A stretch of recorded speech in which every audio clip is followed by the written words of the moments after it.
Hello everyone, my name is Lindsay Gilmore and I'm here to inform you about ALS, also known as Lou Gehrig's disease. I'll discuss the statistics, symptoms, and how ALS is diagnosed. ALS is a terrifying, debilitating disease that affects nearly 30,000 people in the United States. I had never heard of ALS until my grandmother was diagnosed with the disease, but ALS is more common than people are aware of. Most people who have ALS can go years not knowing that they actually have the disease. Unlike other diseases, ALS has no specific target on who it affects. My grandmother was a healthy, active woman in her 70s and had no family members that had ALS. At this moment, there is no cure for ALS, but improvements are being made in research. This disease can also be hard to diagnose. I have done research on ALS for over 11 years, and it started when my grandmother was diagnosed with ALS in 2003.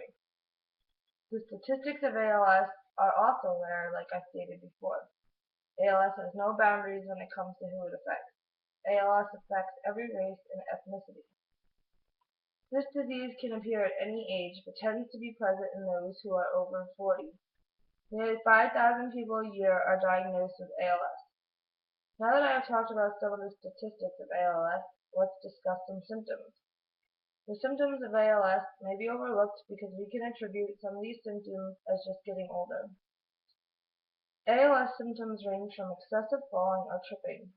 One might not be able to use their arms or legs, and even just stiffening of the limbs. One of the symptoms that can easily be seen in patients with ALS will also be that their speech can be affected. In my own personal experience with my grandmother, her symptoms progressed to not even being able to control her own muscles. She also could not walk and relied on help to do everything, and eventually not being able to speak for over 4 years. In my own opinion and from what I have seen, it seems like having ALS takes everything from your body, except your mind. Your mind is still there, but your body does not work. My grandmother is one of the 10% who live past 10 years.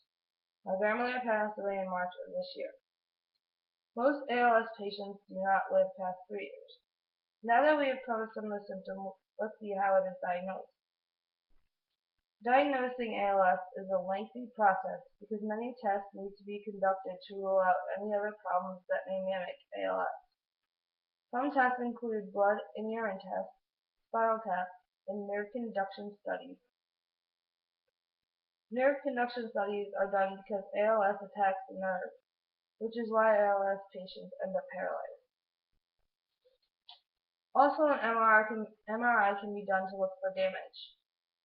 ALS has also baffled doctors and researchers throughout the years because they cannot pinpoint why someone ends up with this disease and is sometimes classified as a mystery.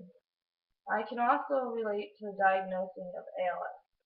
My grandmother had been told many times that they did not know what was wrong with her. One doctor thought it may be pinched nerves in her neck.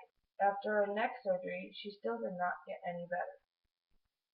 After about 2 years, a diagnosis of ALS was finally made. As we have heard, more than 5,000 people a year are diagnosed. ALS has no boundaries. It does not matter your race or ethnicity. We have gone over the symptoms, which include unable to use your arms or legs, the excessive tripping and falling, and how speech can be affected.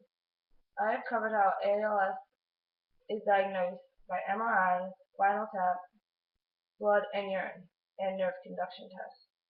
A lot of my facts have come from hopkinsmedicine.org and alfa.org, and my own research and experience throughout the years.